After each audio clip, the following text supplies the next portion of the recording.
This is 8 Minutes, a podcast helping you understand the energy and climate challenge in just a few minutes. I'm your host, Paul Schuster. Let's talk about decarbonizing natural gas. Methane makes up about 1/3 of our U.S. energy mix, so solutions that can decarbonize this fuel are super important. One such potential solution, renewable natural gas. Sound too good to be true? Well, it may be. Today, I'm going to unpack what renewable natural gas is, how it's made, what it's used for, and then we'll spend some time talking about whether this is truly a decarbonization magic bullet for the natural gas industry, or a solution that may need some further work to refine. 8 minutes. It's how long it takes the sun's race to hit Earth, or the amount of time the sun shone yesterday. Okay, not really, but these winter months are just dark, long, and brutal. Let's get it on.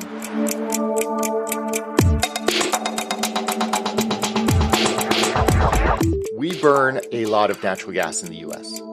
The Energy Information Administration estimates that 36% of our nationwide energy use is through burning methane. And frankly, that's been a good thing, as the usage of natural gas has displaced other, dirtier fossil fuels such as coal over the past couple of decades. But now it's gas's turn to decarbonize, and there's a lot of questions around how best to address this energy source. One of the more prevalent solutions being proposed is in the production of renewable natural gas, or RNG. Sounds appealing, right? Renewable and natural in the description? Whereas traditional natural gas comes from geologic formations, RNG is a biogas. It's captured from other sources such as landfills or biodigesters at farms or wastewater facilities. It could be the methane being captured from livestock or organic waste operations. That renewable gas is gathered up, processed so they can be used as a fuel source, and then burned in much the same fashion as traditional natural gas. Because it is methane, same as traditional gas. Oh, it has some advantages because it's been processed to get to this point. For instance, RNG has fewer particulates and volatile organic compounds. In fact, the purity of RNG can reach 96 to 98% methane, while normal natural gas may be a bit lower. But it's still methane, which is important for our existing infrastructure, as companies that are already burning natural gas can now burn RNG with relatively little adjustment to their processes or systems.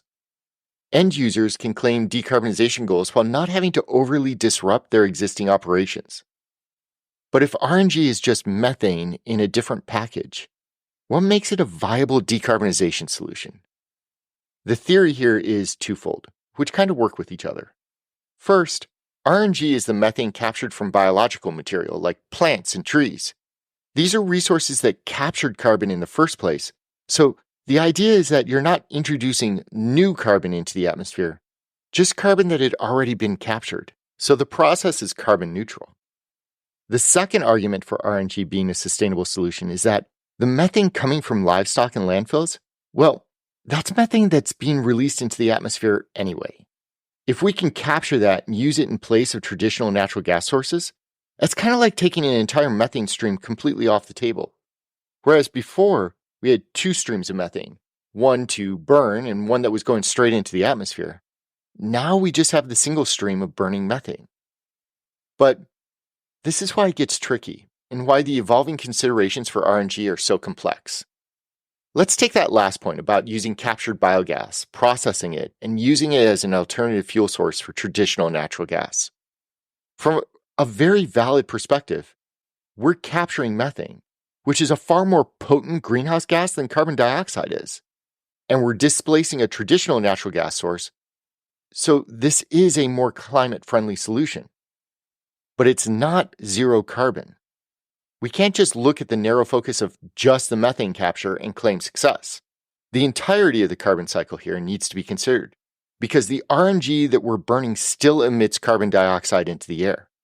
Want to do some math with me? Think of the original scenario where a herd of cows emit methane into the air, and a farm purchases natural gas from their utility to burn in their water heaters.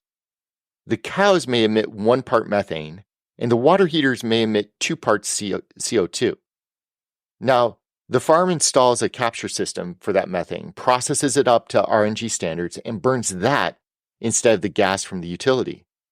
The methane that the cows were emitting is now gone, but the farm's still dropping 2 parts of CO2 into the air. It's just now coming from the biogas. Now, that doesn't mean that capturing the methane and reusing it is a bad idea. We're still removing the potent methane, and that's good. It's just that we have to be honest about the full impact. Or consider the first argument for the renewable nature of biogas, in that biogas from organic material was captured via photosynthesis in the first place. And what we're really discussing is kind of a circularity of capture, burn, and capture again. Looked at in a vacuum, that circularity suggests that certain biogas can be considered carbon neutral. But, well, the carbon that's been captured by the plants in the first place could have taken place years or if not decades ago. The burning of the biogas today puts that carbon out immediately. There's a time component that needs to be considered here, and if you're familiar with the concept of the time value of money, then think of this as the time value of carbon.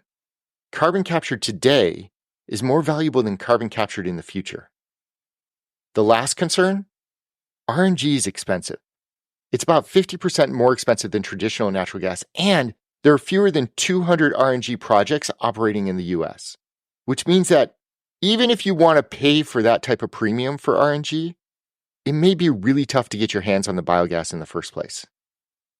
And it's these concerns on whether RNG is truly a clean, renewable energy resource that has divided the industry. On the one hand, capturing free methane is a good thing for the environment, but RNG doesn't truly meet the standards for full decarbonization, which is why certain states and other entities are starting to pull back from strategies that relied upon RNG as a net zero resource. For instance, at the end of last year, Massachusetts Department of Public Utilities issued a notice that they would no longer recognize RNG nor hydrogen as viable solutions for decarbonizing the state's gas distribution network. Instead, the DPU will require utilities to develop plans to fully electrify residential heating load through heat pumps and the use of renewable energy, rather than reposition gas networks for RNG. Other states, such as New York and California, are considering similar restrictions.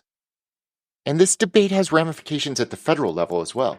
If we're to get the price of RNG down, we would need to invest billions and billions of dollars into new RNG projects in order to scale up the technology and infrastructure.